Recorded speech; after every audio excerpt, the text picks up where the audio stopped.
just wanted to share the method I used to remove the number 4 ignition coil from the S65.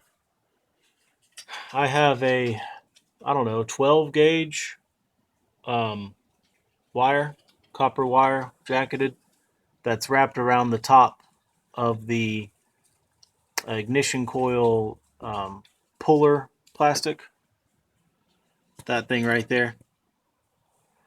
And it's looped around, and I just pulled it up and fed it through here so that it's next to the strut brace. I have a cheap long screwdriver.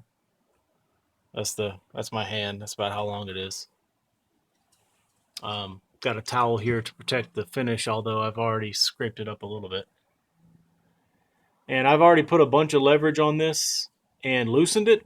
But for the purposes of the video, it's already loose. I'm just going to show you if I pull up on this wire. I have a wire twisted at the top. As I pull up and leverage on the bar,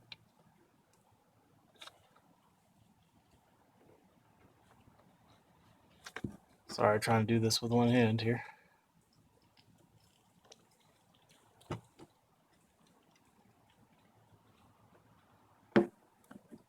And the coil is coming up, as you can see. Although it just kind of dropped back down there. I think it might be loose enough to take out.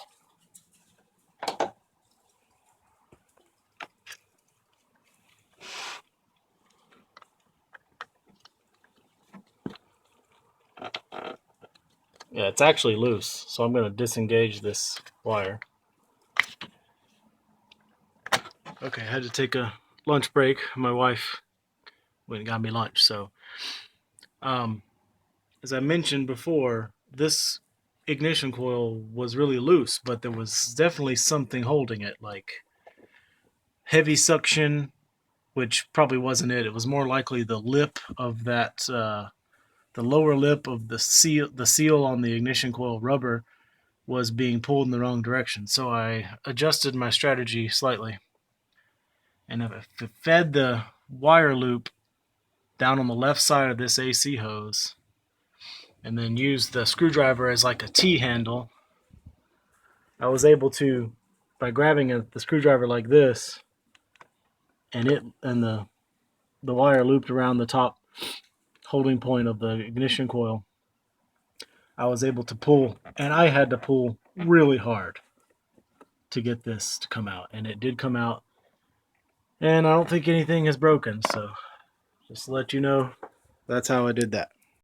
So as I suspected, the little rubber seal here looks like it got caught up on the head, and it was and that's why it was so hard to pull out. So obviously it has moved out of place a little bit, and should just be able to push this back with my thumb.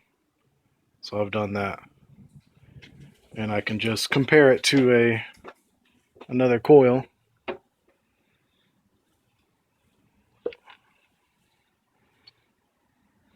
So you can see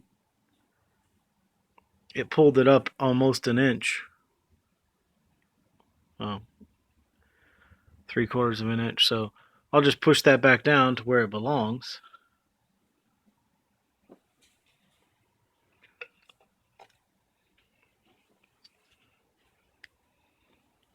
No problem, it slides right down. And good to go. So that's something to think about if you're pulling that out, and it seems to be bouncing back into position, which was what was happening to me.